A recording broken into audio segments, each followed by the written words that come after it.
How you doing, Pastor Jason? My name is Tony. Hope you're doing well. This is my video for my Four Faces of God presentation. The face that I chose was the face of the man, and that's because I feel like that is probably my weakest area.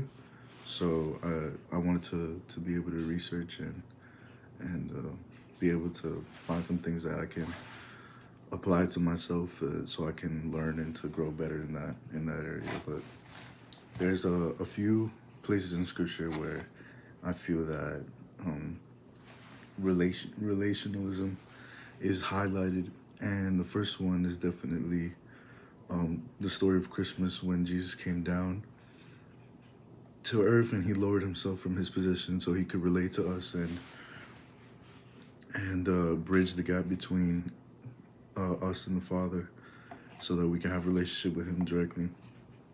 And also in Matthew 9:36 through 38, it says, when he saw the crowds, he had compassion on them because they were harassed and helpless, like sheep without a shepherd. Then he said to his disciples, the harvest is plentiful, but the workers are few.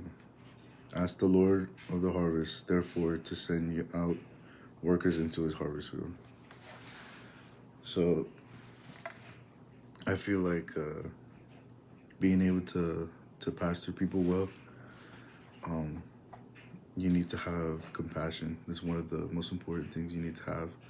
It's hard to show people the love of Jesus if you don't have compassion. That's one of his characteristics that I think is highlighted most in scripture. And I also have another verse. It's also in Matthew, and it's in Matthew 25, and it's the parable about the sheep and the goats, when God is separating the sheep from the goats, or the righteous from the unrighteous. And in verse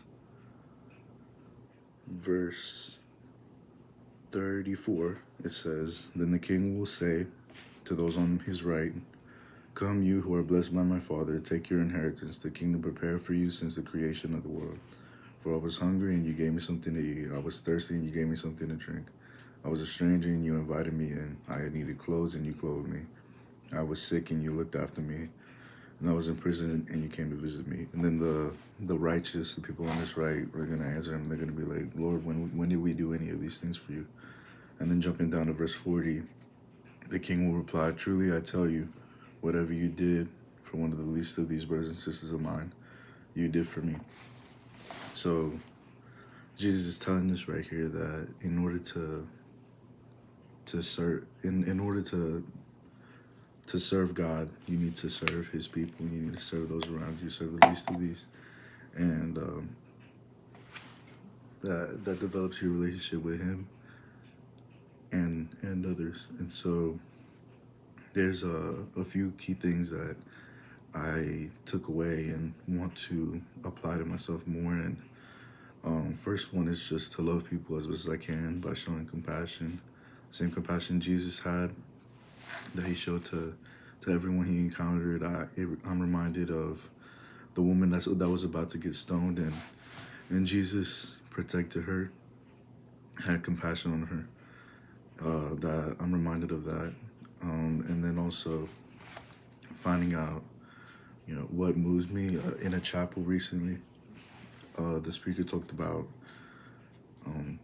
there's things that touch everybody, but there's certain things that move you specifically. So finding those things that move me the most, and because that's most likely what I would be called to, and also to minister to people that are like me, because those are the people that I'm most qualified to minister to. And another thing about the man that I've always felt like I needed to improve on. I feel like my people skills aren't the greatest, so just keeping a few key things in mind, being authentic. I feel like I'm always authentic, but just remembering that I don't need to put on a face for anybody. I'm just being myself and letting God shine through me, and staying relevant. Jesus was really good at staying relevant whenever he talked to people by telling parables that everybody could relate to.